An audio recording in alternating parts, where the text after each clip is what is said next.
Leitura a partir do verso de número 27.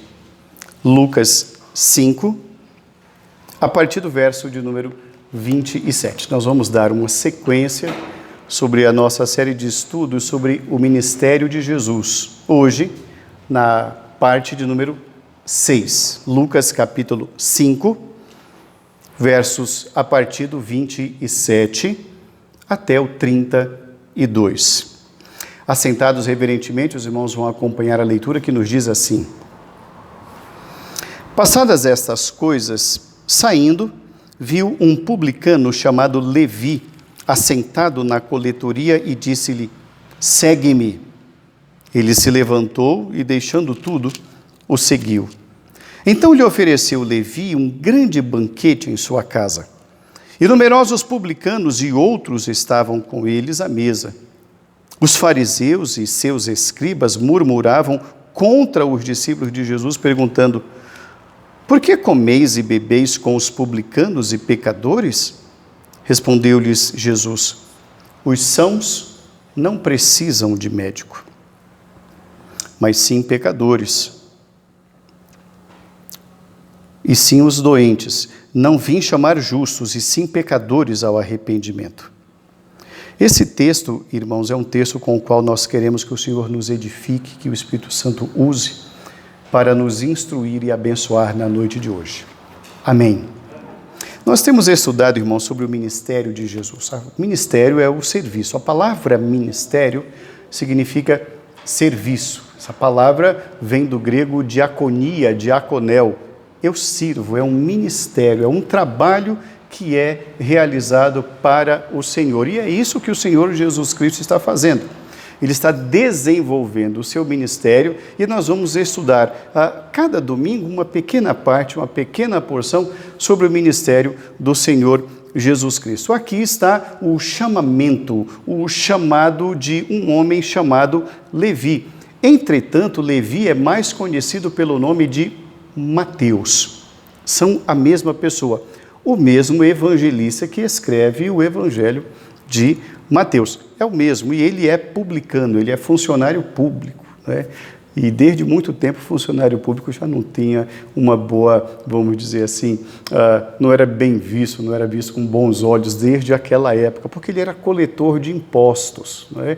E os coletores de impostos não tinham boa fama naquele tempo. O ministério do Senhor Jesus Cristo, irmãos, é algo novo. Nós estamos estudando já, essa é a 6ª semana que nós estamos estudando sobre o ministério de Jesus, e nós estamos aprendendo que o ministério de Jesus Cristo começou há poucas semanas atrás, não é? Então, veio após o batismo. Então, o Senhor Jesus Cristo, ele é batizado, ele é levado pelo Espírito para ser tentado pelo diabo e depois tem início o seu ministério. Então, nós aqui, por mais que nós já conheçamos Jesus há muito tempo, aqui no texto que nós estamos estudando, é o princípio do ministério de Jesus. Tá? Então, as pessoas ainda estão maravilhadas com o que ouvem e veem Jesus falar. Então, Jesus é novo. Jesus é uma novidade. E exatamente por ele ser novo, por ele ser uma novidade, e por aquilo que ele faz, as pessoas estão maravilhadas com ele. E repito, Jesus é novo. Jesus veio estabelecer o novo de Deus para a humanidade. Por isso, Jesus Cristo foi um choque, por isso o Evangelho é um choque. O Evangelho é chocante, irmãos, porque ele vai contra tudo aquilo que o homem tinha construído até então, que era a religião. O homem tinha construído uma religião onde Deus não cabia, onde não havia lugar para Deus. Aquele tipo de religião era nefasta porque ela afastava, ela segregava. E Jesus Cristo, com o Evangelho, veio unir, veio agregar o que estava desagregado. Daí o choque, daí a diferença. Na noite de hoje, irmãos, nós queremos analisar 2 aspectos do ministério de Jesus nesse texto que nós acabamos de ler. O primeiro aspecto do ministério do Senhor Jesus Cristo que nós queremos abordar dentro do texto que nós acabamos de ler, que é o chamamento, o chamado, a chamada, a vocação de Levi, a vocação de Mateus, é que o ministério do Senhor Jesus Cristo é um ministério de restauração total. O ministério de Jesus é um ministério de restauração total. Nós acabamos de ver que Jesus Cristo está passando e viu na coletoria, na alfândega, na Receita Federal, um homem ali sentado. Chamava-se Levi, Mateus. E ele o chama e diz, segue-me. E nos diz o texto que ele se levanta e vai. Imediatamente, Levi dá uma festa. Jesus vai para essa festa. Junto com Levi está a sua turma, os outros publicanos, a sua galera, a sua turma, a sua seção está toda lá. Os seus amigos de Facebook estão todos lá. O sindicato dos publicanos ali está reunido. Tem muita gente ali que não é bem vista. E o que isso tem a ver com restauração? Tem tudo a ver com restauração.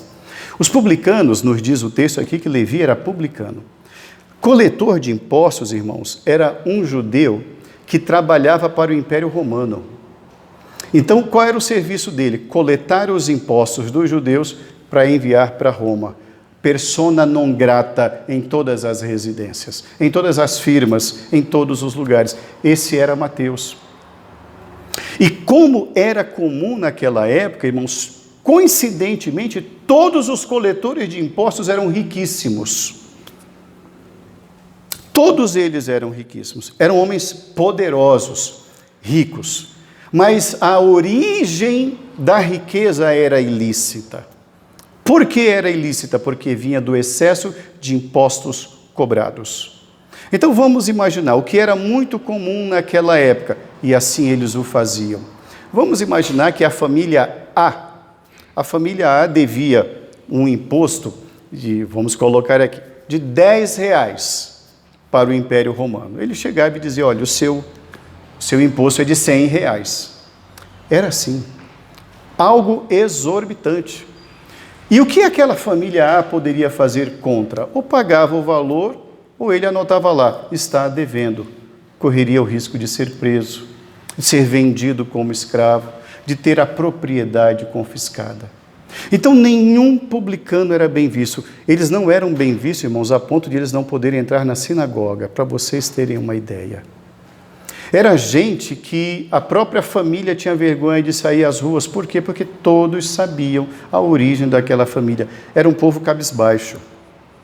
Era um povo que não tinha, de fato e de verdade, bom trânsito em lugar nenhum. Eles eram ricos e trabalhavam para o Império Romano. Os judeus eram vassalos do Império Romano. O povo não tinha o que fazer. O povo era refém desse sistema, desse cartel, dessas pessoas. Então, cada um tinha um lote, cada um cuidava de uma parte e cada um, então, tinha o seu cartel. Eles formavam ali um grande cartel. Ele era, como coletor de impostos, um publicano, e ele era, então, uma pessoa que ninguém gostava. Isso tem que ficar aqui bem estabelecido para nós. E é para essa pessoa que Jesus Cristo diz, segue-me. Era uma pessoa que a religião tinha dito, você não serve para mim. Era uma pessoa que a sociedade dizia, afaste-se de mim. E é para essas pessoas que Jesus Cristo diz, segue-me. Observe como o ministério restaura. Imediatamente aquele homem passa a seguir a Jesus. Aquele homem que não tinha vez na sinagoga tem vez com Jesus, porque Jesus é maior do que a sinagoga. Aquele homem que não podia passar próximo à sinagoga, aquele homem agora passa a ser preparado para ser um discípulo de Jesus, porque Jesus é maior do que a lei dos judeus. O Senhor Jesus Cristo, então, ele passa a restaurar aquela vida. Mateus, ele é totalmente restaurado, irmãos, da maneira social, porque agora ele está andando com o Senhor, aquele Senhor que multiplica pães e peixes. Aquele Senhor que curou o paralítico na semana passada, como nós vimos. Agora, Mateus é um deles. Ele está andando com um homem que é maior do que a lei. Ele está andando com o Filho de Deus. A sua vida é restaurada socialmente, espiritualmente também, porque mais do que uma sinagoga, ele está andando com o Filho de Deus. E é essa a sua fonte. A água que ele vai beber não é da sinagoga, não é do judaísmo, mas ele vai beber a água da fonte da vida. A vida de Mateus tem uma transformação social, tem uma transformação espiritual e também tem uma transformação moral. Aquele homem já não será mais o mesmo. Tanto que a vida daquele homem muda, que ele passa a ser um dos principais do Senhor. Ele passa a ser aquele homem que chega a escrever sobre esse evangelho que transformou a sua vida. Um homem que antes sabia escrever muito bem mentiras. Ele era hábil na arte de mentir, porque ele mantinha um registro de quem pagava e de quem lhe devia. Agora, ele usa a sua habilidade para registrar o caminho, a verdade e a vida. O ministério de Jesus é um ministério completamente restaurador. Uma segunda lição que nós aprendemos nesse texto aqui sobre o ministério do Senhor Jesus Cristo é que o ministério de Jesus veio estabelecer os verdadeiros valores do reino de Deus. O ministério de Jesus veio estabelecer os verdadeiros valores do reino de Deus. Bom, Levi foi chamado, Mateus se levantou e passou a seguir a Jesus. Ele está tão feliz porque ele foi acolhido, ele foi tão transformado que agora a sua casa está aberta para receber o Senhor. E ele está tão feliz que ele chama todos os demais para que os seus amigos também recebam com alegria aquela palavra e aquele Salvador que ele recebeu. Qual a melhor ocasião para isso? Um encontro, uma festa. A casa dele era grande, poderia receber um grande número de pessoas, porque não nos esqueçamos, ele era muito rico. E nos diz o texto, então, que no verso de número 29, ele faz um banquete. Observe muito bem que não é um jantar, não é uma ceia, é um banquete, é algo grandioso, é algo vultoso, é algo quase que nababesco, é algo grandioso. Observe muito bem que ainda Lucas nos narra que são numerosos os publicanos e outros que ali estavam. Então, há um grupo de pessoas muito grande ali, o volume também é muito grande. E ali, dentro daquele grupo, nos diz o verso de número 30, que estão os fariseus. Os fariseus, eles formam um grupo que é um grupo que surgiu no período chamado interbíblico ou intertestamentário. Os fariseus, eles surgem depois de Malaquias e antes de João Batista, entre Malaquias e Mateus, exatamente esse período aí que os estudiosos julgam ser um período entre 400 ou 600 anos, que alguns chamam de silêncio de Deus ou período do silêncio do Senhor, é nesse período que surge essa seita. E essa seita é uma seita muito complicada, eles são muito radicais. Eles se julgam como detentores, como gestores, eles se julgam os guardiães da verdade. Então eles passam a ser um grupo de pessoas que é muito complicado de se lidar. Esse grupo também está ali presente. E nos diz o texto que enquanto o Senhor Jesus Cristo está comendo na casa de Mateus, que tinha má fama até então, conforme nós acabamos de ver, no verso de número 30, no meio da festa, um lugar que era para todo mundo estar alegre, ouvindo coisas boas, sempre aquele grupo do contra, né? Os fariseus a gente pode chamar assim, o grupo do contra. Eles começam a murmurar, o tititi, o mimimi. Mimimi é antigo, viu, irmãos? Já tinha muito tempo. Então esse grupo do mimimi se levanta e começa a falar, poxa, ele está comendo com pecadores? Não, ele não é Messias, coisa nenhuma. Ele não é filho de Deus, coisa nenhuma. Ele não tem nada de novo para oferecer. Observe muito bem que no verso de número 30 diz assim, murmuravam contra os discípulos de Jesus. Eles não se dirigiram diretamente a Jesus, mas quem responde a Jesus, porque Jesus conhece os corações. Jesus Cristo conhece tudo o que se passa em cada mente antes de a palavra chegar à língua. E é exatamente do Senhor que vem a resposta que está lá no verso de número 31. Os sãos não precisam de médico, e sim os doentes. Eu vim chamar Não vim chamar justos, e sim pecadores ao arrependimento. Reverendo, o que isso tem a ver com os valores do reino? Tem tudo a ver com os valores do reino que o Senhor Jesus Cristo veio apresentar ao mundo, porque até então o que estava reinando nada tinha a ver com o reino de Deus, e sim com o reino dos homens. A religião, irmãos, ela é fruto da mente humana. Os homens criaram a religião. Então essa religião, o judaísmo, ele se afastou completamente dos decretos de Deus, completamente dos decretos de Deus. Por isso que quando Jesus Cristo vem para estabelecer o que é reino de Deus, ele é rechaçado, ele é deixado de lado, ele é negligenciado. Por quê? Porque aquilo que eles criaram, aquilo que aqueles homens criaram, lhes beneficiava tremendamente. Então não há lugar para uma verdade ali, porque o Senhor Jesus Cristo veio para estabelecer os valores do reino. E quais são esses valores do reino? Onde o homem tem acesso a Deus. Por isso ele diz, os sãos não precisam de médico. Ele veio para mostrar que os valores estabelecidos pela sociedade judaica eram baseados em favorecimentos, em castas e em meritocracia. Se você é bom, você é um dos nossos. Se você não é bom, afaste-se, não há lugar para você, porque você é mau. É isso que a comunidade judaica fazia. Por isso não havia lugar para Mateus. Por isso não havia lugar para tantos outros, porque os valores até então reinantes foram valores criados pelos homens, valores que eram estabelecidos no fato de você ser bom, no fato de você ser capaz, na meritocracia pessoal. Então você tinha que passar a ser uma coisa que você não era, para você passar a ser, para você passar a existir. Você tinha que produzir aquilo que você mesmo não era, senão você não seria aceito. A sociedade judaica naquela época, irmãos, jazia refém desse sistema, de um sistema de casta que se pretendia dona de um cartel. Eles diziam como eram as regras, não é?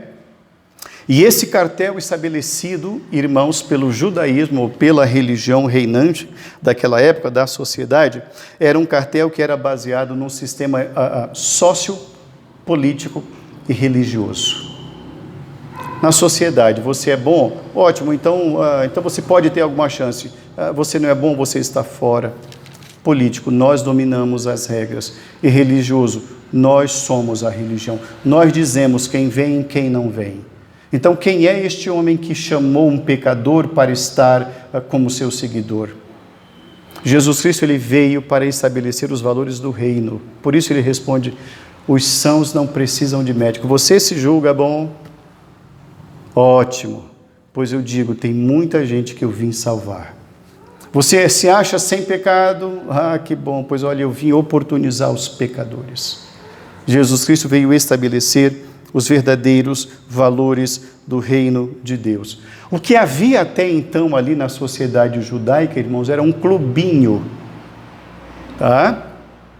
Era uma máfia. Era isso que aqueles homens estabeleceram ali.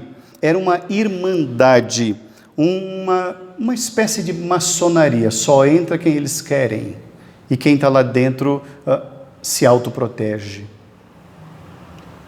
No qual raríssimas pessoas entravam ou eram admitidas. O Evangelho do Senhor Jesus Cristo é para aquele que crê, não importa a origem, de todas as tribos, povos e raças. O Evangelho é para aquele que diz eu quero, é para o que tem fome. O Evangelho é para aquele que tem sede. O Evangelho é para aquele que crê. Não é para o grande, não é para o elevado, não é para o poderoso. Jesus Cristo veio para estabelecer a ordem e isso quebrou o sistema daqueles homens. Aqueles homens, irmãos, não nos esqueçamos, tudo estava nas mãos deles. Eles fizeram de tal forma e amarraram as coisas de tal maneira que até no templo eles dominavam. Não à toa o Senhor Jesus Cristo, certa feita, falamos sobre isso há algum tempo atrás, ele pegou um azorrague, um chicote, entrou no templo e derrubou as mesas dos cambistas, porque até ali eles dominavam. Tudo era loteado, porque de tudo eles tinham uma parte, de tudo eles tinham um percentual, os valores do reino do Senhor. Concluindo a nossa reflexão na noite de hoje, irmãos, temos muito a aprender, de fato, sobre a pessoa de Jesus e o seu ministério. É importante que observemos, irmãos, que Jesus Cristo, ele é muito maior do que o templo. É importante que entendamos, irmãos, e aceitemos que Jesus Cristo é muito maior do que toda e qualquer religião.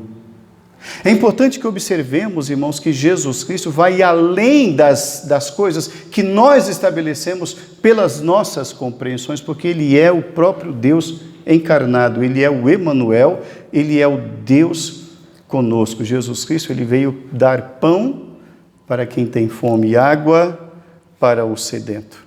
Por isso Ele diz, todo aquele que pede, recebe. Todo aquele a quem bate, abrir-se-lhe-á. Por quê? Porque é Ele mesmo quem está dizendo, vem e segue-me. Existe um número muito grande, mas muito grande mesmo, de pessoas que são escanteadas pela religião ou pelas religiões. Existe um número muito grande de pessoas que são escanteadas pela própria igreja. Mas todo aquele, como disse o Senhor Jesus, todo aquele que vier a mim, de modo nenhum, eu o lançarei fora. O evangelho do Senhor é um evangelho que cura. Mateus tinha uma vida rica financeiramente. Ele tinha uma vida próspera financeiramente. Mas eu não posso garantir a mesma coisa da sua riqueza interior. Eu não posso garantir a mesma coisa da sua real felicidade, pela abundância dos bens que ele tinha. Porque ele era uma pessoa extremamente mal vista por todos. Ele sabia do seu caráter mentiroso, enganador, um caráter que tinha tudo a ver com o caráter de alguém que não é nada bom. Tudo aquilo dizia respeito a ele. Eu fico imaginando aquele homem passar pelas ruas e ser amaldiçoado por todos os lugares. Não ter uma residência dentro do seu distrito de domínio em que ele fosse bem recebido. E se o era por medo de piorar ainda mais a situação do devedor. Fica imaginando sua esposa, sua família. Jesus é o homem que vai transformar aquela vida por completo. Seguir a Jesus transforma social, espiritual e moralmente aquele que passa a segui-lo. Jesus Cristo veio para estabelecer os valores do reino. E diante dos valores do reino, todos os demais valores caem por terra, porque os valores do reino são infinitamente superiores a todo e qualquer valor que todo ou qualquer homem possa edificar. Vamos aprendendo mais sobre Jesus. Jesus foi esse que um dia nos chamou e nós o temos seguido. Temos muito a aprender com esse Senhor. Jesus é esse que tem nos restaurado e vai continuar a fazê-lo porque Ele é Deus. E porque há muito em nós a ser restaurado. O Senhor é aquele que vem estabelecer dentro do nosso coração o que de fato vale e como as coisas de fato são, porque Ele quer que cresçam em nós os valores do reino. Que Deus nos abençoe, que Deus nos guarde, que Deus nos edifique. Em nome de Jesus. Amém.